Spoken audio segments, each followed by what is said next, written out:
பிள்ளைங்க அப்படிதான் நினைக்கிறேன். சந்தோஷமா இருக்கீங்களா? இது வரைக்கும் சந்தோஷமாக தான் இருந்தோம். நாங்கள் எப்போ உங்களுக்கு லைஃப் மைண்ட் வந்துச்சு அப்போ தான் எங்களுக்கு ஒரு மாதிரி இருக்குங்க. சரி, ரொம்ப ஹார்டாலாம் இல்லை, ரொம்ப ஷார்ட்டாக நம்ம கற்றுக்க போகிறோம். பரிசுத்த ஆவியானவர் வரும்போது நான் உங்களுக்கு வேதத்தில் இருந்து தான் சுட்டி காட்டுறேன். இது ஏன் தேவை, இதை நம்ம ஏன் யூஸ் பண்ணணும், பரிசுத்த ஆவியானவர் நம்ம யூஸ் பண்ண வேண்டிய அவசியம் என்ன, அவர் நமக்கு அவசியமா அப்படிங்கிறத நம்ம சில வசனத்தின் அடிப்படையில் நம்ம கற்றுக்கணும். சரி, அது பிரசனம் கிடையாது. ஏன்னா நான் இப்போ வசனமாக சொல்கிறாருன்னு நினச்சிடக்கூடாது. நிறையா வசனத்தை சொல்லி கூட போர் அடிக்க வைக்கிறதுக்காக சொல்லலை. பரிசுத்த ஆவியின் முக்கியத்துவம் என்ன அப்படிங்கிறதுக்காக சில வசனங்களை உங்களுக்கு நான் சுட்டி காட்டுவாங்க. சரியா? ஏன்னா வசனம் தான் நமக்கு ஒரு அந்த சத்தியத்தை நமக்கு என்ன செய்யும், கொடுக்கும். இதுதான் உண்மை அப்படிங்கிறதுக்கு நமக்கு சாட்சி என்னது, வசனம். நம்ம கையில் கொடுக்குற அந்த வசனம். அதனால சில வசனத்தை நான் உங்களுக்கு சுட்டி காட்டுவார். பரிசுத்த ஆவியானவர் ஏன் தேவை? இப்போ இந்த காலத்தில் பரிசுத்த ஆவியில் நிரப்பி அந்நிய பாஷையில் பேசுறதுல சிலர் விரும்புறதே இல்லை. சிலர் என்ன செய்யறதில்லை, தூங்குறவங்க அங்கே சொல்லுங்க முடிச்சுதான். சரி, ஒன்றும் கவலைப்படாதீங்க, மிரட்ட மாட்டேன், கொடுக்க மாட்டேன், இன்னைக்கு டிவி பார்க்காத, ஃபோன் பார்க்காத சொல்ல மாட்டேன்னு நினைச்சாத இன்னைக்கு நான் சொல்லுவேன் ஆவியான வச்சு. என்ன சரி கவனிங்க, பரிசுத்த ஆவியானவரை விரும்புறது இல்லை இப்போ நிறைய பேர். ஏன்னா ஆவியில் நிரப்பி அந்நிய பாஷை பேசுகிறாங்க. அது ஒரு மாதிரி, அதை ஒரு மாதிரி அது ஹைஜீனிக்காக இல்லை, பார்க்க ஒரு மாதிரி இருக்குது, ஒரு மாதிரி ஆக்வர்டாக இருக்குது, அதையே நம்ம பேசணும் அப்படின்னு சிலர் அதை விரும்புறதே இல்லை. ரொம்ப பிள்ளைங்க சுத்தமாக அதை விரும்புறது இல்லை. ஸ்டைலாக ஆராதிப்பாங்க, ஸ்டைலாக ஆவியில் நிரப்புவாங்க. புரியலையா? தெரியும், பார்த்துருக்கேன் நான் நிறைய பேர். நம்ம சர்ச்சிலே பார்த்துருக்கோம் ஸ்டைலாக ஆராதிக்கிறது. ஆவியில் நிரம்பி ஆராய்ச்சி ஸ்டைலாக ஆவியில் நிரம்புறது. எப்படி நான் சொல்கிறது, ஸ்டைலாக ஆவியில் நிரம்புறது. புரியுதா? நான் நிறைய பேர் பார்த்துருக்குறேன். அதெல்லாம் இல்லை, ஆவியானவருக்கு டோட்டலாக என்ன செஞ்சிடணும், விட்டு கொடுத்துருக்கணும். நம்ம ஆவியானவருக்கு என்ன செஞ்சிடணும். சரி, நான் அதை தான் இப்போ சொல்ல போகிறேன். ஏன் எப்படி இந்த ஆவியானவருக்கு ஏன் நம்ம விட்டு கொடுக்கணும்? அப்படி இல்லை, அது என்ன, அவருக்கு அவ்வளோ பெரிய ஆளாம், அவருக்கு நமக்கு என்ன சம்பந்தம், அவருக்கு நமக்கும் என்ன சம்பந்தம், இதெல்லாம் நான் உங்களுக்கு ஒரு ஷார்ட் டைமில் சொல்லி கொடுத்துருவேன். ரொம்ப நேரம் எடுத்துக்க மாட்டேன். சரியா? ரொம்ப நேரம் எடுத்துக்க மாட்டேன். சரி, எடுத்து வாசிங்க. நான் சொல்கிற வசனத்தை எடுத்து வாசிங்க. இந்த அப்போஸ்தலர் 1ஆம் அதிகாரத்தில் 8ஆம் வசனத்தை வாசிங்க. அப்போஸ்தலர் 1ஆம் அதிகாரம் 8ஆம் வசனம். வேகமாக எல்லாரும் வாசிக்கணும். ஒரு ஆள் வாசிக்கிறது எல்லாரும் வேகமாக. அப்போஸ்தலர் பழைய ஏற்பாட்டில் தேடாத கிடைக்காது, புதிய ஏற்பாட்டில் தேடும். 1:8 பரிசுத்த ஆவியானவர் எல்லாரும் வாசிங்க, எல்லாரும் வாசிங்க. பரிசுத்த ஆவி உலகத்தில் வரும்போது நீங்கள் பலன் அடைந்து. நல்லா கவனிக்கணும். பரிசுத்த ஆவி நமக்கு ஏன் தேவை தெரியுமா? அவர் நமக்கு பலனா இருக்கிறார். பலன்னா என்ன? நல்லா கவனிங்க. நான் பாவம் செய்யறதுக்கு ஒரு பெரிய பேக்ட்ராப் என்ன அப்படின்னா என் பலன் எப்போ குறையுதோ அப்போ நான் பாவம் செய்யறேன். நான் எப்போ பலவீனமாகிறேனோ அப்போ நான் என்ன செய்யறேன், டிவி பார்க்க போறேன். எப்போ என்கிட்ட இருந்து இந்த ஆவி குறையுதோ, எப்போ என்னுடைய பலன் குறையுதோ அப்போ நான் என்ன செய்யறேன், உலகத்தை தேட போறேன். உலகத்தில் உள்ள ஒரு காரியத்தை பிடிச்சிக்கிறேன். ஏன்னா நான் பலவீனமா இருக்கிறேன். உலகத்தில் உள்ள காரியம் என்ன செஞ்சிருது, நம்மளை பிடிச்சிருக்கு. இதுக்காக தான் நல்லா கவனிக்கணும். இந்த பரிசுத்த ஆவி இருந்தாருன்னா நமக்கு அந்த பலன் எப்பவுமே இருக்கும். இல்லையா? ஒரு மாறி பார்க்கல, எல்லாரும் எழுச்சிக்கலாம். ஒரு நாள் எழுச்சி நினைக்கிறீங்களா? வேணாமா? அப்படியே கையை வைத்து நிற்போம். இந்த கை இந்த கை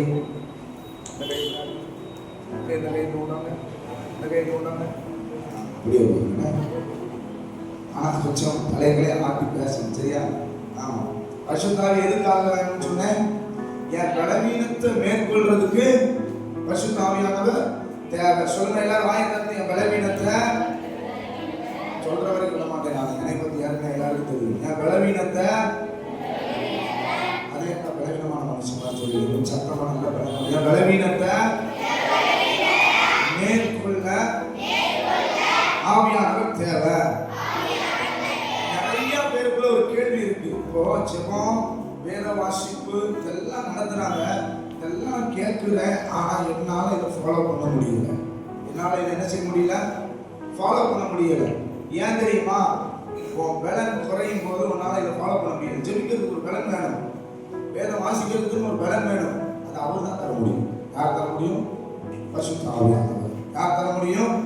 இன்னும் புரியுற மாதிரி சொல்லணும் அப்படின்னா, பரிசுத்த ஆவியானவர் ஏன் நமக்குள்ள வந்தார் தெரியுமா? ஏன் நமக்குள்ள வந்தார் தெரியுமா? பரிசுத்த ஆவியானவர் யார் அப்படிங்கறத நான் சொல்றேன். வாசிக்க பார்ப்போம். பரிசுத்த ஆவியானவர் யார்? லூக்கா 24:49.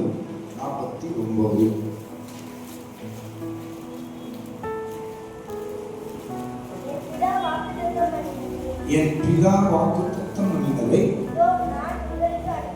போதும். என் பிதா வாக்குத்தத்தம் பண்ணினதை நான் உங்களுக்கு என்ன செய்றேன்? அதுக்கு முன்னாடி உள்ள வசனத்தை வாசிங்க. அது யாருக்கும் தெரியும்.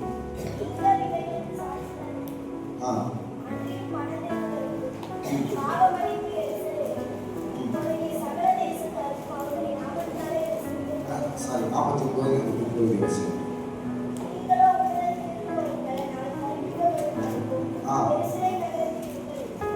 நல்லா கவனிங்க. வாக்குத்தத்தம் பண்ணப்பட்டவரை நான் அனுப்ப போறேன். அதனால நீங்க எங்க இருங்க? எருசலேம்ல காத்து. எருசலேம் என்கிறது தேவனுடைய சமூகத்தை குறிக்கும். தேவனுடைய சமூகம். இப்போ நல்லா கவனி. எப்ப நான் ஆளுடைய சமூகத்தை விட்டு விலகி போறேனோ அப்ப என்கிட்ட பலன் குறையும். எப்ப என்கிட்ட பலன் குறையுமோ அப்ப நான் இந்த உலகத்தை பிடிப்பேன், பாவத்தை பிடிப்பேன், தேவையில்லாத காரியத்தை பிடிப்பேன். அப்ப என் வாழ்க்கையில பரிசுத்தம் குறையும். ஆமாவா இல்லையா? பரலோகத்துக்கு போற வழியை நானே என்ன செஞ்சுட்டு இருக்கிறேன்? அழிச்சிட்டு இருக்கிறேன்னு அர்த்தம். இப்போ பரிசுத்த ஆவியானவர் யார் தெரியுமா? அவர் வாக்குத்தத்தம் பண்ணப்பட்டவர். வாசியா வாக்குத்தத்தம். அது இன்னும் தெளிவா புரியுற மாதிரி சொல்லணும்னா அப்போஸ்தலர் 1:4-5 இருக்கு. அது டைரக்டா இருக்கும் அந்த வசனம். வாசிக்க இன்னும் தெளிவா புரியும். அவர்களை நோக்கி யோவான் வந்து ஜலத்தினால உங்களுக்கு ஞானஸ்நானம் கொடுத்தான், பெறுவீர்கள். 5வது வசனம். ஆவியால் நீங்கள் எருசலேமை விட்டு 5வது வசனம் போடுங்க. அடுத்த வசனம் என்ன? நல்லா வாசிங்க. என்னிடத்தில் கேள்விப்பட்ட பிதாவின். நல்லா கவனிக்கணும். இது வந்து பரிசுத்த ஆவியானவர் என்கிறது வாக்குத்தத்தம் பண்ணப்பட்டவர். இந்த வாக்குத்தத்தத்தை நான் சுதந்திரிக்கணும். இந்த வாக்குத்தத்தை நான் என்ன செய்யணும்? புரியலையா? எனக்கு ஒரு வாக்குத்தத்தம் கொடுத்திருக்கிறார் ஆண்டவர். என்ன வாக்குத்தத்தம் தெரியுமா?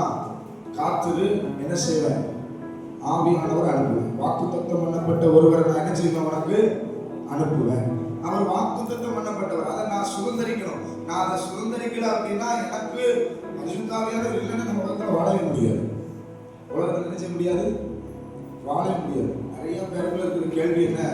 என்னால் பரிசுத்தமாக வாழணும்னு நினைக்கிறேன், தீர்மானம்லாம் பண்றேன், நியூ இயர் ஆனா 1ஆம் தேதி ஆனா இனிமே இந்த பாவத்தெல்லாம் பண்ண மாட்டேன், நோட்ல எல்லாம் எழுதி வைக்கிறேன், ஆனா முடியல. காரணம், இந்த வாக்குத்தத்தத்தை நான் பிடிக்கல. வாக்குத்தத்தம் பண்ணப்பட்டவர் நான் என்ன செய்யல? பிடிக்கல. வாக்குத்தத்தமே பரிசுத்த ஆவியானவர் தான். நமக்கு வாக்குத்தத்தமே யாரு?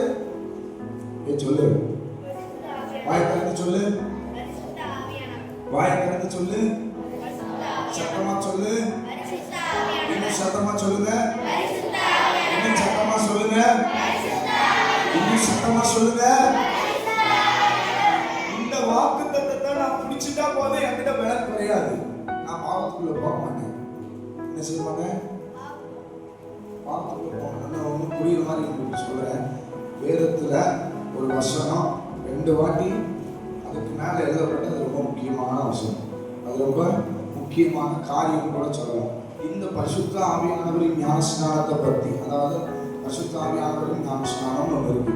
அதுதான் இந்த ஆவியில நடக்கப்படுது. இதை குறித்து 5 தடவை பைபிள்ல இருக்கு. வசனம் போட்டு நோட்படி வீட்டில் போய் பாரு. மத்தேயு 3:11, மார்க் 1:8, லூக்கா 3:16, யோவான் 1:33, அப்போஸ்தலர் 1:4.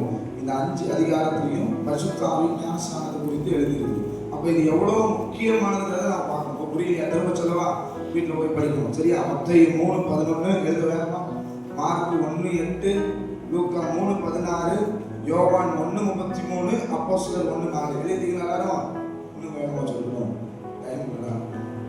மத்தேயு 3:11, மார்க் 1:8, லூக்கா 3:16, யோவான் 1:33, அப்போஸ்தலர் 1:4.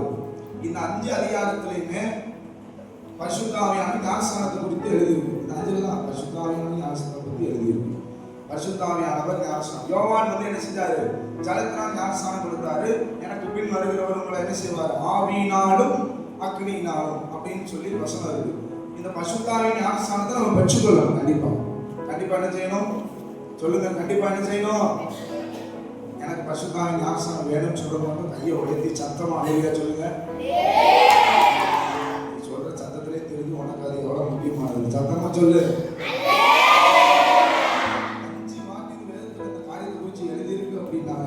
இது ரொம்ப முக்கியமானது நம்ம வாழ்க்கையில. நமக்கு ரொம்ப சொல்லுங்க, நம்ம வாழ்க்கையில ரொம்ப பரிசுத்த ஆவியானவர் வாழ்க்கையில ரொம்ப முக்கியமானவர். இப்ப இந்த பரிசுத்த ஆவியானவர் ஏன் நமக்கு கொடுக்கப்பட்டாரு தெரியுமா? ஏன் நமக்கு வந்தது நோக்கமே என்னென்ன? அவர் நம்ம கூட வந்தது நோக்கம் வாசிங்க. நான் சொல்ற வசனம் யோவான் 16:8-7.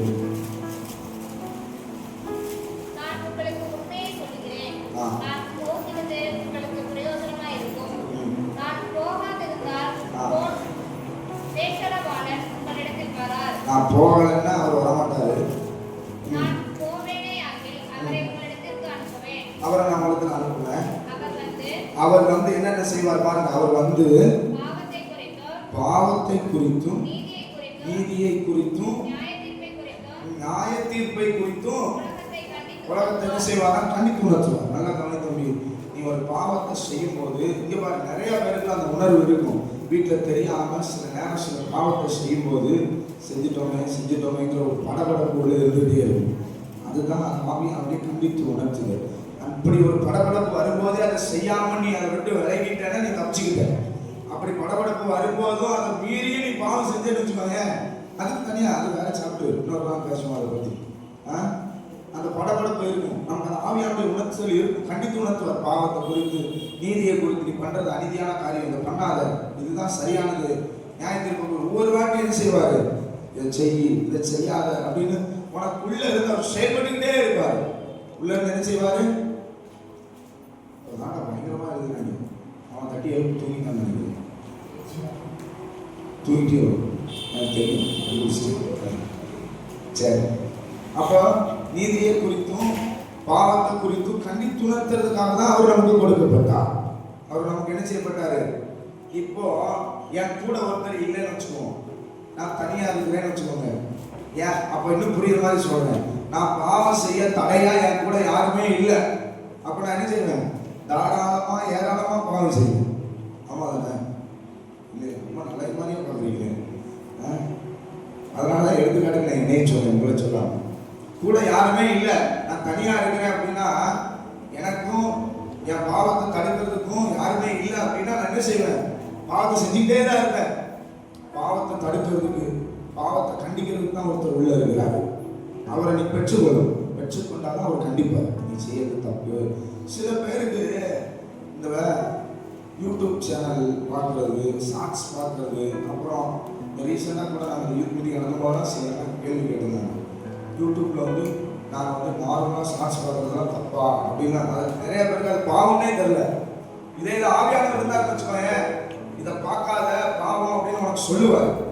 ஒரு ஷார்ட்ஸ் பார்ப்பேன், 2 ஷார்ட்ஸ் பார்ப்பேன், அதுக்கு மேலே ஆவியானவர் பொறுப்பி எழுந்துருவாரு. பார்க்காத வைனா வை அப்படின்னு மாட்டி வச்சுருவார். உன்னால் பார்க்க முடியும். நீ எடுக்கணும்னு நினைச்சாலும் அவனை எடுக்க விட மாட்டாரு. அதுதான் ஆவியானவர். இல்லை, நான் ஆல்ரெடி அபிஷேகத்தை பெற்றுட்டேனே, நான் ஆல்ரெடி ஆவியானவர் வாங்கியிருக்கிறேன், ஆனாலும் அப்படின்னு என்ன அர்த்தம் தெரியுமா? ஆனாலும் நான் அப்படி செய்யறேன் அப்படின்னா இன்னும் நீ பரிசுத்தாவின் நிறைவை பெறலன்னு அர்த்தம். அப்படி நிறைவு இருந்துச்சுன்னா அவங்கள்ட்ட என்ன செய்ய மாட்டாரு? அவங்கள்ட்ட பேசாம இருக்கவே மாட்டாரு, பேசிட்டே இருப்பாரு. அவனை டார்ச்சர் பண்ணுவாரு. இங்க போகாது, அங்க போகாது, இதை பண்ணாத, அதை பண்ணாத, இதை ஏன் பண்ண, ஏன் நீ இதை பண்ண, இவனை ஏன் பார்த்த, இவனை ஏன் பேசுன, இந்த சட்டை ஏன் போட்டேன்னு கேட்பாரு. அந்த அனுபவம் இருக்கா? இந்த சட்டை ஏன் போட்டேன்னு கேட்பாரு. எதை என்னால நிறுத்த முடியலையோ, எதை என்னால வெறுக்க முடியலையோ, எதை என்னால மேற்கொள்ள முடியலையோ அதை மேற்கொள்றதுக்கு தான் ஆவியானவர். எதை உன்னால கண்ட்ரோல் பண்ண முடியலையோ, எதை உன்னால ஜெயிக்க முடியலையோ அதை இயேசு ஜெயிக்க வைப்பார். அந்த ஆவியானவர் தான் ஜெயிக்க வைக்க முடியும். அவரால் மட்டும்தான் முடியும்ப்பா, முடியும். அவர் நிறுத்தாதான் சொல்லிட்டாரு, நிறுத்த. டார்ச்சர் பண்ணுவார் உன்னைய. டார்ச்சர் என்ன டார்ச்சர்? மற்ற இந்த உலகத்தில் கொண்ட டார்ச்சர் கிடையாது. அவரோட டார்ச்சர் ரொம்ப டேஸ்டாக இருக்கும். எப்படி இருக்கும்? டேஸ்டா இருக்கும். அன்பு தொல்லைன்னு சொல்லுவாங்க பாரு, அது அன்பு தொல்லை. அது சூப்பரா இருக்கும், நல்லா இருக்கும். ஆவியில நேரம் ஜெபிக்கிற அனுபவம் இருக்கும். இயேசு ஒளிக்கிறாங்க இருக்கும்போது ஒரு பொண்ணு 5வது படிக்கிற பிள்ளையா தான் படிக்கிறப்பா, 4th 5வது படிக்கிற பிள்ளையா இருக்கா, 5வது படிக்கிறா, 5வதா, இதே மாதிரி 5வது படிக்கிற பொண்ணு. நல்லா கவனிங்க. எனக்கு 8 மணி நேரம் டியூட்டி ஜெபம்லாம் நடத்திட்டேன். நைட்டு ஒரு 8 மணிக்கு 8 மணிலேருந்து 10 மணி வரைக்கும் டீம் எல்லாம் இருக்க மாட்டாங்க. தனியாக நான் தான் ஜோம் பண்ணணும். இப்போ கேமரா ஓடிட்டே இருக்கும், ஏமாத்தான் முடியாது. சரி, அப்படி ஜோம் பண்ணிட்டு இருக்கிற நேரத்தில் ஒரு அம்மாவும் இந்த மாதிரி 5வது படிக்கிற பொண்ணு வந்து அம்மா அந்த சைடில் உட்காந்துருக்காங்க. ஒரு 100-150 சேர் போட்டு, ஒரு 80 சேர் இருக்குது, 100 சேர் போட்டிருக்கோம். அது இந்த பக்கம் அவங்க உட்காந்துருக்காங்க, இந்த பக்கம் அந்த பொண்ணு உட்காந்துருக்கு. அவங்க அம்மா ஒரு பக்கம் ஆவியில் நிறைய ஜோம் பண்ணிட்டு இருக்காங்க. இந்த 5வது படிக்கிற பொண்ணு பயங்கரமாக அந்நிய வாசல் பேசி ஜோம் பண்ணிட்டு இருக்கு. நான் இந்த பக்கம் ஸ்டேஜை பார்த்து ஜோம் பண்ணிட்டு இருக்கும்போது சத்தம் கேட்டு திரும்பி பார்த்தா 5வது படிக்கிற பொண்ணு. நான் போகும்போது விசாரிச்சு, நீ எத்தனாவது படிக்கிறப்ப? 5வது. மணிக்கணக்காக பண்ணி ஜோம் 10 மணி வரைக்கும் ஜோம் பண்ணிட்டு போச்சு. 2 மணி நேரம். எப்படி என்னால் 2 மணி நேரம் ஒரு இடத்துல உட்கார முடியாது, ஆனால் அவர் உட்கார வைப்பாரு. இதுக்கு தான் அவர் தேவை. இதுக்கு தான் அவர் எத்தனை பேருக்கு சொல்ல வருது புரியுது? புரியல? புரிஞ்சுன்னு சொன்னாங்க. அலையில சொல்லுங்க. அல்லேலூயா. அந்த யோவான் 16:13 சொல்லுது, அவர் சகல சத்தியத்துக்குள்ளும் நம்ம நடத்துவார். சகல சத்தியம். எது தப்பு? ஸ்கூல்ல நல்லா கவனித்தபடி ஸ்கூல்ல சொல்லுவார், இந்த பையன் கிட்ட பேசு, இந்த பொண்ணு கிட்ட பேசு. உன் பக்கத்துல தான் உட்காந்துருப்பான், அவகிட்ட பேசு, பேசாதன்னு சொல்லி. பேசாதன்னா என்னைக்குமே ஆண்டவர் ஒருத்தையே சத்துருவா பார்க்க சொல்ல மாட்டாரு. ஆனா என்ன சொல்லுவாருன்னா, இவன்கிட்ட என்ன செய்யணும்? நீ எச்சரிக்கையா இருக்கணும். இவனோட நட்பு உனக்கு கூடாது, இவனோட ஐக்கியம் உனக்கு எப்பயாவது ஏதாவது ஒரு ஆபத்தை உண்டு பண்ணிடும், கவனமாரு அப்படின்னு சொல்லி கொடுப்பாரு. என்ன செய்வாரு? ஏதாவது அனுபவம் இருக்கா? இல்ல அப்படின்னா இன்னும் பரிசுத்த ஆவியானவர் நிறைய உங்ககிட்ட இல்லைன்னு அர்த்தம்.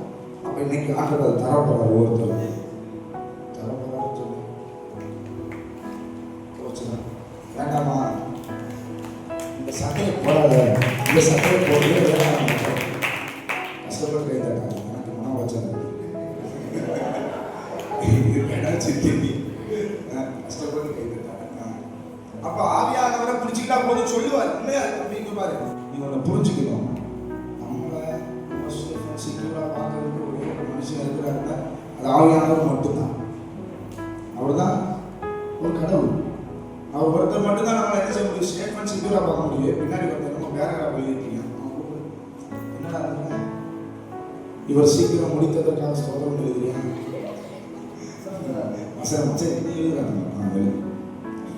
நான் விசுவாசத்தில் சீக்கிரம் முடிச்சதுக்காக ஸ்தோத்திரம் எழுதுறேன். சரி கவனிங்க. ஆவியானவர் ஏன் தேவை? சகல சத்தியத்துக்குள்ள. அந்த வசனத்தை வாசிங்க. 16-13. சத்திய ஆவியாகிய அவர் வரும்போது சகல சத்தியத்துக்குள்ள என்ன செய்வாரு? அவர் தம்முடைய சுயமா பேசாம என்ன செய்வார்? வரப்போற காரியத்தை அறிவிப்பாரு. நல்ல கவனிதை நான் சொல்லணும்னு நினைச்சேன். ஆவியானவர் கொண்டு வந்தார் வாய்ப்பு. வரப்போற காரியத்தை அறிவிப்பாரு. என்ன? தீர்க்க தரிசனம். ஆவியானவர் இல்லாத வார்த்தை அது தீர்க்க தரிசனம் கிடையாது. சிலர் பாருங்க, எனக்கு தெரிஞ்ச ஒரு பையன் இருக்கான், அவன் அபிஷேகத்தையே பெறல, ஆனா தீர்க்க தரிசனம் சொல்லுங்க. அபிஷேகமே பெறாம தீர்க்க தரிசனம் சொன்னா அது ஆவியானவர் கிடையாது, அது அசுத்த ஆவி. அது என்ன ஆவி? என்ன ஆவி? எனக்கு தெரிஞ்ச ஒரு பையன் வீட்டுக்கு போய் அப்புறம் அவனை உடச்சி இன்னைக்கு அவன் ரசிக்கப்பட்டான். கத்தர் கிருபையில ரொம்ப கஷ்டப்பட்டான். அவனால நிறைய குடும்பம் ரொம்ப கஷ்டப்பட்டுச்சு. ஆமா, எங்களோட இருக்கிற பசங்களுக்கு தெரியும். அந்த பையன் ரொம்ப கஷ்டப்பட்டான். போய் ஒரு குடும்பத்திட்ட போய் ஆண்டவர் வந்து உங்களை வந்து என்ன சொல்றாரு? இங்க போக சொல்றாரு, அங்க போக சொல்றாரு, என் வீட்டு பக்கத்துல வீடு வாங்க சொல்றாரு. ஆனா அபிஷேகமே வரல. அபிஷேகமே அப்படி அது பேர் என்ன? தீவிரசுமா இல்ல, அது அசுத்தாவி. அது பசுத்தாவி கிடையாது. சரி கவனி. வரப்போற காரியத்தை அப்படின்னா நல்லா கவனி. தீர்க்க தரிசனம் இல்லாத சபை சீர்கெட்டு போயிடும். இன்னும் புரியுற மாதிரி சொல்லணும்னா ஒரே வார்த்தையில சொல்லணும். ஆவியானவர் ஏன் கொடுக்கப்பட்டார்னா வரங்களை கொடுக்கும்படியாய் நமக்கு அருளப்பட்டார். வரத்தை கொடுக்கறதுக்காக. ஒரு பிழையை துரத்துனா கூட அந்த ஆவியானவர் துரத்த முடியாது. இப்ப வரப்போற காரியம் சபையில, இந்த ஊர்ல, இந்த தெருவுல நாளைக்கு இப்படி ஒன்று நடக்க போகுது அப்படின்னு ஆவியானவர் என்ன செய்வாரு? சொல்லுவாரு. ஆவியானவர் எல்லாத்தையும் சொல்லுவார். எல்லாத்தையும் சொல்லுங்க. எல்லாத்தையும் எல்லாத்தையும் வரப்போற காரியத்தை கேட்கணும். ஏசப்பா, என் எதிர்காலம் எப்படி இருக்கும்? என் சபையில நான் எதிர்காலத்துல என்ன வேலையை செய்யணும்? என் சபையில எனக்கான பங்கு என்ன? இதெல்லாம் ஆவியானவர் சொல்லி கொடுப்பாரு. உனக்கு ஆவியானவருக்கு சம்பந்தம் இல்லை அப்படின்னாலே கொட்ட ஆவி ஒரு கெட்ட ஆவினாலே பரிசுத்த ஆவியை பத்தி பேசிட்டு போது கெட்ட ஆவியை மனது உள்ள வரையாங்க. அல்லேலூயா. சரி, அப்ப ஆவியானவர் நமக்கு எவ்வளவு முக்கியமானவர் புரிஞ்சுக்கணும். ஆவியானவர் எவ்வளோ சொல்லுங்க, எவ்வளோ எவ்வளோ சொல்லுவாங்க.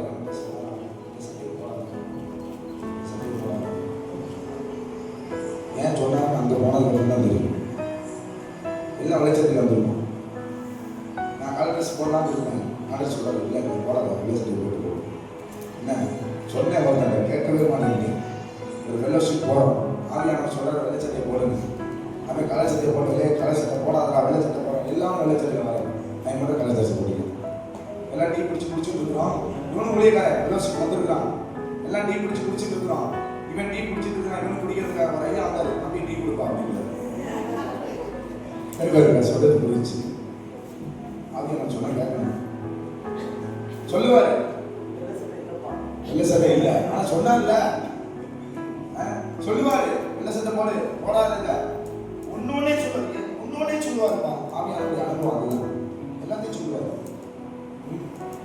சரி, வாசிப்போம். அடுத்து வேகமா அந்நிய பாஷை ஏன் பேசணும்? அந்நிய பாஷை ஏன் பேசணும்? ஏசாயா 28:11 வாசிங்க. அந்நிய பாஷை ஏன் பேசணும்? அந்நிய பாஷையை நிறைய பேர் கிண்டல் அடிக்கிறீங்க. நம்ம சர்ச்சிலே வாழ்ந்துருவே கவனிக்கிறியாப்பா? முக்கியமான சாப்பிட்டு என்னப்பா தூங்கிறாங்க கொட்டாய் விட்டதுனால சொல்றேன். அந்நிய பாஷையை நிறைய பேர் கிண்டல் பண்ற. கை நீட்டி சொல்ல முடியும், நீதான் அது எனக்கு தெரியும். யார் அந்நிய பாஷையை கிண்டல் பண்ண எனக்கு கிண்டல் பண்ணிடாத. வரத்துக்கு விரோதமா ஆவியானவருக்கு விரோதமா பேசினா இப்படியே சரி மறுமையிலே சரி மன்னிப்பே கிடையாது. அவசரம் சொல்லுது. இன்னும் ஆவியானவர் என்னென்ன செய்யக்கூடாதுன்னு ஒரு 5 பாயிண்ட் வச்சிருக்கேன், அதையும் சொல்றேன். கவனி. அந்நிய பரியாசம் பதிலாலும் அந்நிய பாஷையினாலும் இந்த ஜனத்தோடு ஏசப்பா அந்நிய பாஷையில பேசுவார். அந்நிய பாஷையில தான் அவன் பேசுவார். அந்நிய பாஷையிலும் பேசுவார். அவர் பாஷைகளின் தேவன். அவர் நிறைய பேர் சொல்றாங்க அந்நிய பாஷை பேசணும்னு எங்கடா பைபிள்ல இருக்கு? ஆண்டவரே அந்நிய பாஷை தான் பேசுறாரு இல்லையா? புரியலையோ? அந்நிய பாஷையில என்ன செய்யணும்? பேசணும். நிறைய பேர் சர்ச்சில் அந்நிய பாஷையில பேசுறதே கிடையாது. வீட்லயும் பேசுறது கிடையாது. அந்நிய பாஷையில பேசுறதுனாலே அது ஒரு மாதிரி கூச்சமா இருக்கும். டீசெண்டா பேசுவோம். டீசெண்டா பேசுவாங்க. இல்லாத ஆவி அது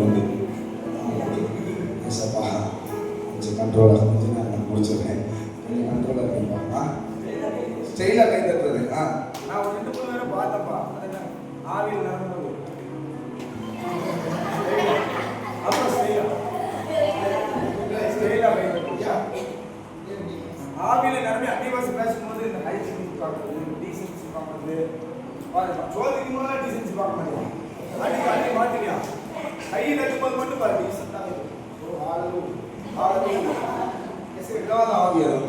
அதை நீங்க வரட்டாம பண்ண மாட்டாங்க. ஆமா சரியா? நல்லா கை தட்டி என்ன செய்யணும்?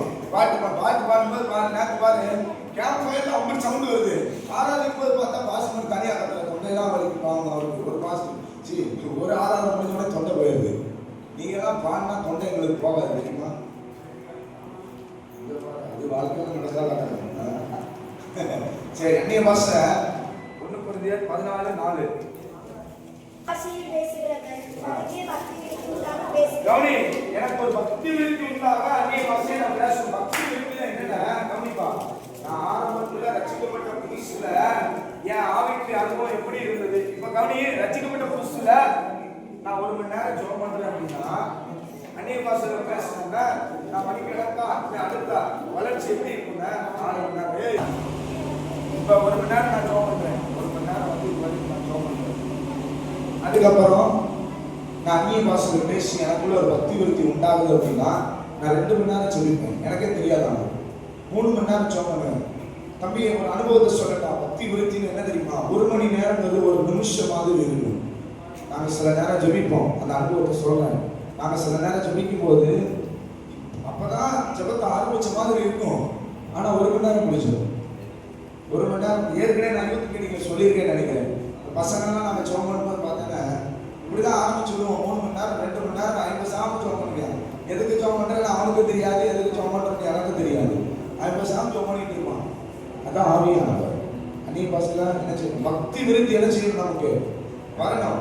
கடைசி வரைக்கும் இப்படியே இருக்கக்கூடாது. கடைசி வரைக்கும் ஒரு பிசாசியா திறந்தா கை தூக்கி எத்தனை பேர் கை தூக்குங்க? கை தூக்கி கை தான் துரத்திட்டு இருக்கு இது வரைக்கும். துரத்தி இருக்கணும் ஒரு பேயாவது இன்னைக்கு வரைக்கும். அதுதான் அப்ப ஏன் இன்னும் பக்தி விருத்தி ஆகலன்னு அர்த்தம். பக்தி விருத்தி இருந்தா ஒரு பேயாவது துரத்திருப்போம். 5 வயசு பையன் போன்ல தான் பேய் துரத்துறான். யாரும் இல்ல, தூரத்துல இருக்கிற ரொம்ப தெரியும். அவன் என் தம்பி கூட தெரியும். அந்த பையன் போன்ல அந்த ஆடியோ கேட்டு நானே மிரண்டுட்டேன். என்னடா போன்ல பேய்ட்டு அசால்ட்டா பேசிட்டு இருக்கிறியா? பேய் பயப்படுது இவனை பார்த்து. நீ பேசாத, எனக்கு பயமா இருக்கு, நீ பேசாத பேய். 5 வயசு பையனை பார்த்து. எத்தனை வயசு பையன்? துரத்திடலாமா? இனிமே ஒன்னா முதல் இந்த சர்ச்சை விட்டு துரத்தணும்னா அப்ப தண்டை நாங்கள் நிம்மதியா இருக்கும். எல்லாரும் தான் நினைக்கிறாங்க போடுங்க. துரத்தணும்பா. ஆவியானவர் இருந்தா ஈஸியா ஒரு பேயை துரத்தலாம். ஈஸியா என்ன செய்யலாம்? ஒரு பேய துரத்தலாம். வாசிங்க 1 கொரிந்தியர் 14:2. முடிஞ்சு போச்சு. ஏனெனில் பேசுகிறவன் போதும் ஆவினாலே ரகசியங்களை பேசணும். அந்நிய பாஷையில பேசி நீ ஜோம் பண்ணேன்னா நீ ஜோம் பண்றது பிசாசுக்கு தெரியாது. நீ ஜோம் பண்றது பிசாசுக்கு அந்நிய பாஷை தெரியாது. ஆனா அவன் ஒண்ணு பேசுவேன், அது அந்நிய பாஷை கிடையாது. சிலர் சொல்லுவீங்க இல்லையா, பிசாசு அந்நிய பாஷை பேசுறாங்க, அது தவளை பாஷை. வெளிப்படுத்துதல் இருக்கு, அது தவளை பாஷை, அது அந்நிய பாஷை கிடையாது. அதுக்கு பேரு தவளை பாஷை. சரியா? ஆனா அந்நிய பாஷை மாதிரியே இருக்கும். தங்கம் எப்படி கவனிங்க எப்படி தங்க மாதிரியே இருக்கு, அது மாதிரி. சரியா? அவனுக்கு அந்நிய பாஷை தெரியாது. நம்ம பேசுற அந்நிய பாஷையோட ஜெபம் அவனுக்கு புரியாது. அதனாலதான் அந்நிய பாஷையில பேசி ஜெபம்னு சொல்றதுக்கு காரணம். சில ரகசியம் அவனுக்கு தெரியக்கூடாது. ஆமாவா? சிலர் பாருங்க, பிறந்த நாளுக்கு ஒரு துணி எடுத்து வச்சிருக்கீங்க, அதை பிறந்த நாளே காட்ட மாட்டான், ரகசியமா வச்சிருக்கான். பிறகு பிறந்த நாளே காட்டினா தான் நல்லா இருக்கும். அப்படித்தானே? ஜெபமும் அப்படித்தான், ரகசியமா இருந்தா தான் பதில் வரும். பிசாசுக்கு தெரியுற மாதிரி ஜோம் பண்ணிக்கிறோம், நீ ஜோம் பண்ணதுக்கு தடையை கொண்டு வரதான் செய்வோம். ஆமா தானே? புரியலையா? ஏசப்பா எனக்கு நல்ல படிப்பை கொடுங்கப்பா, நீ எதுக்கு படிப்பை கொடுங்கப்பா ஜோம் பண்ணேன்னா அந்த படிப்பை கொடுக்க மாட்டேன். பிசாசு கொடுக்க விடாம தடுப்பான், போராடுவான், அவனை படிக்க விட மாட்டான். இதே அந்நிய பாஷையில ஜோம் பண்ணா அவனுக்கு தெரியாது. என்னத்துல போறான் போயிருக்காங்க. அது ஆவியானவர் தருவார். அதுதான் நம்ம சொல்லி கொடுப்போம். அந்நிய பாஷை எப்படி பேசுறது, அது எப்படி ஆண்டவர் தருவாரு, ஆவியானவர் எப்படி தருவாரு. எத்தனை பேருக்கு இது வரைக்கும் நான் சொன்னது புரிஞ்சு? சும்மா தூக்கத்தில் கை கொடுக்காத கதை புரிஞ்சா? உண்மையாவே புரிஞ்சா? சரி, ஆவியானவர் நமக்கு என்னது? ரகசியத்தை பேசணும். அதுதான் அந்நிய பாஷை. அதுதான் என்னது? ஆவியானவர் எதுக்காக? ஆவியானவருக்கு அந்த விடுதலை மசாலா சொல்லுது. அது 1 கொரிந்தியர் 3:17. 2 கொரிந்தியர் 3:17 இருக்கு. ஆவியானவர் எங்க இருக்கிறாரு? அங்க நான் எந்த காரியத்திலிருந்து விடுதலை ஆக முடியலையோ, எதை விட முடியலையோ, எந்த பாவம் என்ன விட முடியாம பிடிச்சிருக்குதோ அதுல இருந்து விடுதலை கொடுக்கறதுக்கு தான் ஆவியானவர். ஒண்ணு எனக்கு விடுதலை தருவாரு, இன்னொன்னு என்ன வச்சு இன்னொருத்தருக்கு விடுதலை தருவாரு. அதுதான் ஆவியானவர் வேலை. என்ன சொன்னேன்? ஆவியானவர் வச்சு என்ன சொன்னேன்? ஒண்ணு ஆவியானவர் வந்தாருன்னா ஃபர்ஸ்ட் எனக்கு விடுதலை, அப்புறம் எனக்குள்ள வந்ததுனால என் நிமித்தம் இன்னொருத்தருக்கும் விடுதலை. புரியுதா? ஆவியானவர் வந்தா விடுதலை தருவார். விடுதலை தருவது ஆவியானவர். சரி, அடுத்து வேகமா ஒரு 2 விஷயத்தை மட்டும் சொல்லிட்டா முடிச்சுக்கலாம். அப்படியே அப்பாவோட சந்தோஷப்படுறேன். பரிசுத்த ஆவியானவர் வந்தது நோக்கம் வரங்களை கொடுக்க முடியாதுன்னு சொன்னேன். எதை? யோவேல் 2 இருக்கு. மாம்சமான யாவர் மீதும் யோவேல் 2:28 என் ஆவியை ஊற்றுவேன். அவங்களாம் என்ன செய்வாங்க? தீர்க்கதரிசனம் பேசுவாங்க. இதெல்லாம் வரம். தீர்க்கதரிசனம் ஒரு வரம். ஆவியானவர் வரங்களை அருளும்படியாக நமக்கு கொடுக்கப்பட்டார். நமக்கு என்ன செய்யப்பட்டாரு? நல்லா கவனிங்க. பேதுரு வந்து பரிசுத்த ஆவியை பெறதுக்கு முன்னாடி வரைக்கும் என்ன செஞ்சுட்டு இருந்தான்? பயந்துட்டு இருந்தான். யாருன்னு கேட்கும்போது இயேசுக்கும் எனக்கு சம்மந்தமே இல்லைன்னா சொன்னவன் பரிசுத்த ஆவியை பெற்ற உடனே நீங்க என்ன சொல்றான்? அவர் ஒருத்தர் தான் கடவுள்னு என்ன செய்யறான்? போதிக்கிறான். பயப்படாமல் என்று சொல்றான். அந்த வரத்தை பெற்ற உடனே என்ன செய்யறான்? அதே சபையில அங்க அந்த மூலையில உட்கார்ந்து இருந்த ஒருத்தன் என்ன செய்யறான்? எழுப்பி விடுறான், குணமாக்குறான், சுகமாக்குறான், கட்டுகளை உடைக்கிறான், அநேக காரியத்தை செய்யறான். காரணம் அந்த ஆவியானவர் ஒரு பெயரை கூட திறக்க முடியும். சொன்னேன் இல்லையா? இதுவரைக்கும் ஒரு பெயரை கூட திறந்தா ஆவியானவர் இல்லைன்னு அர்த்தம். ஆவியானவர் இருந்தாருன்னா நீ போய் கையை வச்சு பேய வான்னு சொல்ல வேண்டியது இல்லை. நீ நின்னாலே போதும், அதுவே வந்துடும். யாரும் அவங்க எங்கே இருந்தா வந்தாங்க. அப்படிதான் ஏசப்பா போகும்போது ஏசப்பா தேவியோட வெளியே வாங்கி விட்டாங்க. இல்லை அவங்கள தான் பேசினாங்க, எதுக்கு ஏன் வந்தீங்க, எனக்கு எடுக்க முடியும். அதுதான் ஆவியானவர். ஏன் இயேசுவ ஆவியானவர் தான் இருக்கணும். ஆமாவா இல்லையா? இயேசுவை ஞானஸ்நானம் பெற்று வெளியே வரும்போது ஆவியானவர் புறாவின் ரூபம் கொண்டு என்ன செஞ்சாரா? இயேசுவும் பரிசுத்த ஆவியை பெற்றிருந்தார். இயேசு என்ன செஞ்சிருந்தாரு? இயேசுவுக்கே பரிசுத்த ஆவி தேவைப்பட்டது. அவர் கடவுள் தானப்பா. எந்த அளவுக்கு 100% அவர் கடவுளோ அந்த அளவுக்கு அவர் 100% மனுஷனா வாழ்ந்தார். அவருக்கே யார் தேவைப்பட்டது? பரிசுத்த ஆவியானவர் தேவைப்பட்டது. நமக்கும் தேவை. நமக்கு யாரு? பரிசுத்த ஆவியானவர். சொல்லுங்க, நமக்கு ஆவியானவர். ஆவியானவர் இல்லைன்னு என்ன நடக்கும்? 4 பாயிண்ட் சொல்றேன், வேகமா முடிக்க போறேன். ஆவியானவர் இல்லைன்னு என்ன நடக்கும்? நியாயாதிபதிகள் இருந்து போகும் வேகமா. நியாயாதிபதிகள் 16வது அதிகாரத்துல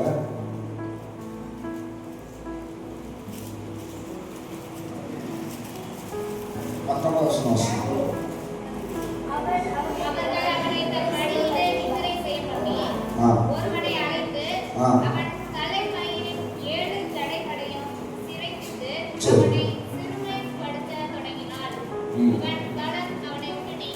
அவன் பலம் அவனை விட்டு நீங்கிச்சு. அடுத்த வசனம். அப்பொழுது அவள் சிம்சோனே பெலிஸ்தரின் மேல் வந்துவிட்டார்கள் என்றாள். அவன் எத்திரை விட்டு விழுந்து கர்த்தர் தன்னை விட்டு விலகினதை அறியாமல். பாத்தீங்களா? கர்த்தர் தன்னை விட்டு விலகினதை அறியாமல் ஆவியானவர் அவனுக்கு கொடுக்கப்பட்டிருந்தார். ஏன்னா அவனுக்கு அவ்வளவு பலன் இருந்துச்சு. அம்மாவளியா அதையே பார்த்தோம். ஆவியானவர் தான் யாரு? பலன் கொடுப்பாரு. சிம்சோனால செய்ய முடியாதது ஒண்ணுமே இல்லைங்கிற மாதிரி அவ்வளவு பலன் கொடுத்திருந்தாரு ஆண்டவர். அவ்வளவு பலன் கொடுத்திருந்தாரு. இப்போ ஆவியானவர் அவனை விட்டு போயிட்டாரு. இப்போ ஆவியானவர் இல்லாத ஒரு ஆளு. ஆவியானவர் இல்லாததுனால தெளிவா வசனம் சொல்லுது. அந்த 19வது வசனத்துல அவனுடைய பலம் அவனை விட்டு நீங்கிட்டு. ஆவியானவர் இல்லைனாலே நீ எலும்பு இல்லாத ஒரு சந்துன்னு சொல்லலாம். எலும்பு இல்லாத நிக்க முடியுமா? எலும்பு இல்லாத நடக்க முடியுமா? பலமில்லாத ஒரு சந்துன்னு சொல்லலாம். பலமில்லாத ஒரு உயிரினம்னு சொல்லலாம். இன்னும் புரியுற மாதிரி சொல்லணும்னா செத்த சடலம்னு சொல்லலாம். இது நல்லா புரியுது. செத்து போன சடலம் எந்திக்குமா? ஆவியானவர் இல்லைன்னா அதுதான் பலனே இல்லாத ஒரு மனுஷன் அர்த்தம். நடக்கிற மாதிரி தெரியும், பேசுற மாதிரி தெரியும், ஓடுற மாதிரி தெரியும், ஆனா பலன் இல்லாத மனுஷன். ஈஸியா பார்க்க செஞ்சிடும். ஆவியானவர் இல்லைன்னு கவனிங்க. அந்த 16-21 வாசிங்க.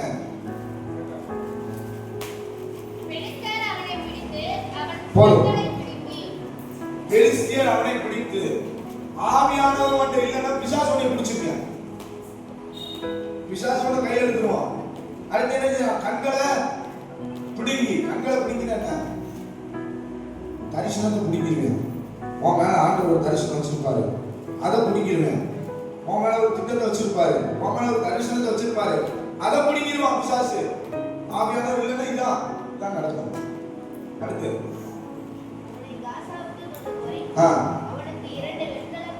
வெண்கல விளக்கு போட்டு கவனி. விளக்கு போட்டா செயல்படவே முடியாது. உன்னை செயல்பட விடாம பண்ணுவான் பிசாசு. ஆவியானவர் இல்லைன்னா பிசாசு கட்டி போட்டுருவோம். பிசாசு என்ன செஞ்சுருவான்? கட்டி போட்டுருவான். அடுத்து மாவரைச்சு பண்ணிட்டு அப்படி என்ன கவனி. மாவரைக்கிறதுக்காக இயேசுப்பா சிம்சோனை படைச்சாரு. அவன் வேலையே இல்லை. இப்ப யார் வேலையை செய்ய வைக்கிறான்? பிசாசுடைய வேலையை செய்ய வைக்கிறான். ஆவியானவர் இல்லைன்னா அவர் மேல வச்சிருக்கிற திட்டம் தரிசனம் வேலையை விட்டுட்டு பிசாசோட வேலையை செய்ய வச்சிருவான் பிசாசு. அவன் விருப்பப்பட்ட மாவரைச்சான் இல்ல பலவந்தம் பண்ணி மாவரைக்க வச்சான். அப்படித்தானே சொல்லிருப்பான். அவன் மாவரைக்க வேலை சொல்லி யோசிச்சு பாரு. ஆவியானவர் இல்லைன்னா என்ன நடக்கும்? புரியுதா? ஆவியானவர் இல்லைன்னா என்ன நடக்கும்? கடைசியா 16-25 வாசிங்க.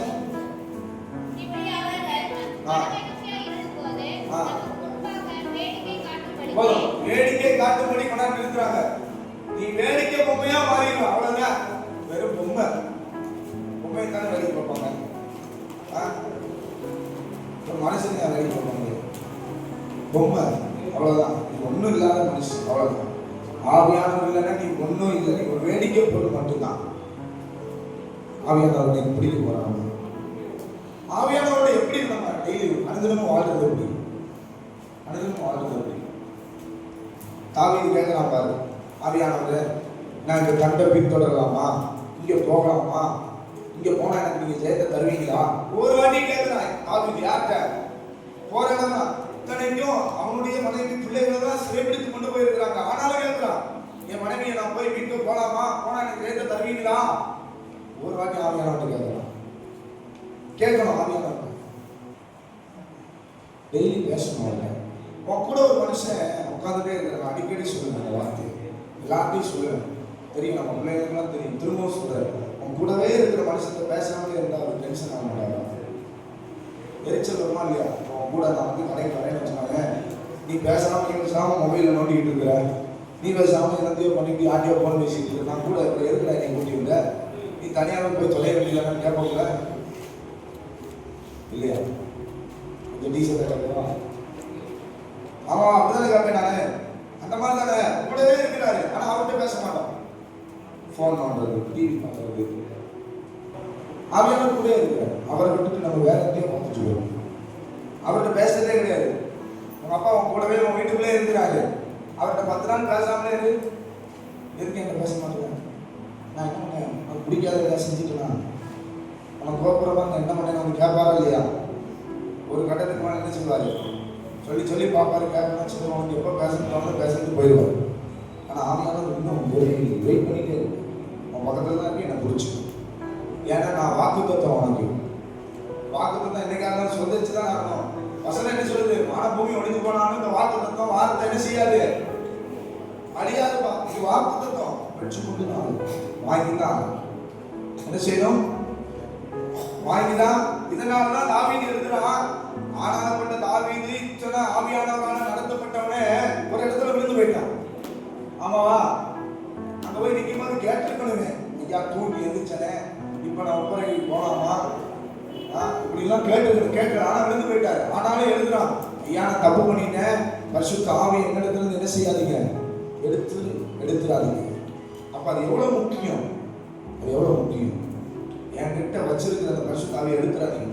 ஏன்னா அந்த ஆவியானவர் இல்லைன்னா நான் போற இடம்னா ஜெயிச்சிருக்க முடியாதுல்ல. அவன் எழுதுறான், அவராலே சேனைக்குள்ள பயண பதில தாண்டுவது யாரால? ஆவியானவரால. அந்த ஆவி இல்லைன்னா சேனைக்குள்ள போக முடியாது, அவன் ஜெயிக்க முடியாது. இவ்வளவு பெரிய சேனை, திரள் சேனை நிக்குது, மொத்த இஸ்ரேல் ஜனமும் பின்னாடி நிக்குது. அவரால் அந்த சேனைக்குள்ள கால வைக்கிறான். கோலியாத் சேனைக்கு பின்னாடி ஆவியானவர் இல்லைன்னா கோலியாத் நடிச்சிருப்பாங்க. ஆமாவா இல்லையா? மதில தாண்டுறான், அடிச்சு பெலிஸ்தீனை கொன்றான். யோசிச்சு பாரு, கோலியாத் பெரிய மதில் தான் தாண்டிட்டார் பார்த்தீங்களா? அதனாலதான் எழுதுறான், ஆவியானவரே நீங்க எனக்கு ரொம்ப ஒரு முக்கியமான நபரா என் கூடவே இருந்தீங்க. இப்ப நான் ஏதோ ஒரு காரியம் தப்பு செஞ்சுட்டேன், அதனால நீங்க என்ன வந்து என்ன செஞ்சிடாதீங்க, போயிடாதீங்க. ஆண்டவர்கிட்ட சொல்றான், நீங்க எனக்கு கொடுத்த இந்த ஆவியானவர் என்ன செஞ்சிடாதீங்க, என்கிட்ட எடுத்துடாதீங்க.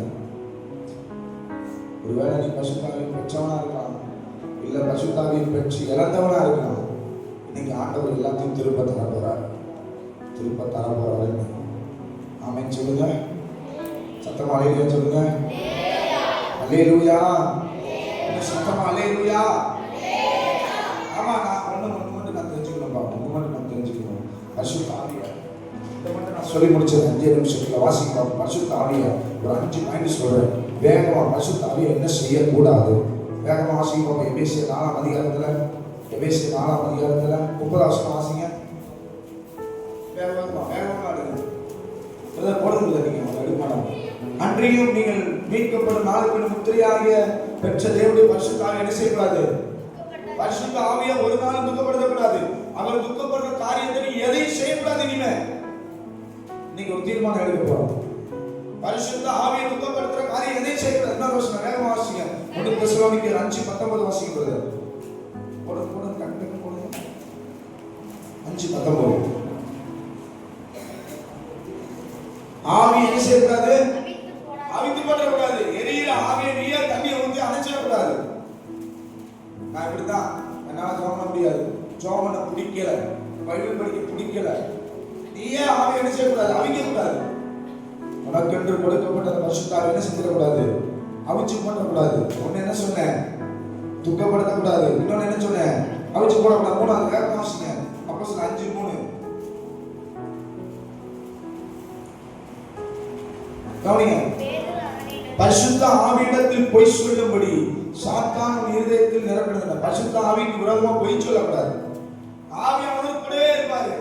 ஆனா இவன் என்ன செய்வான்? பொய் சொல்லுவேன். நான் எதுவுமே பண்ணலையே, நான் எதுவுமே செய்யலையே. கூடவே இருக்கிறாரு. அவருக்கு விரோதமா என்ன செய்யக்கூடாது? பொய் சொல்லக்கூடாது. இதெல்லாம் தீர்மானம் பண்ணி நம்ம சொல்லணும். பரிசுத்த ஆவிக்கு விரோதம் எதுவும் நான் செய்ய மாட்டேன். இன்னைக்கு இந்த ஆவியானவரை நான் பெற்றுக்கொள்ள போறேன். இன்னைக்கு ஆவியானவரை இன்னைக்கு நான் குடிக்க போறேன் அப்படின்னு சொல்லி பேச போறோம். மூணு காரியம் சொல்லி நான் வேகமான ஒரே ஒரு ரெண்டு காரியம் பண்ணோம். அப்போஸ்தலர் 7:51 கொடுக்குது.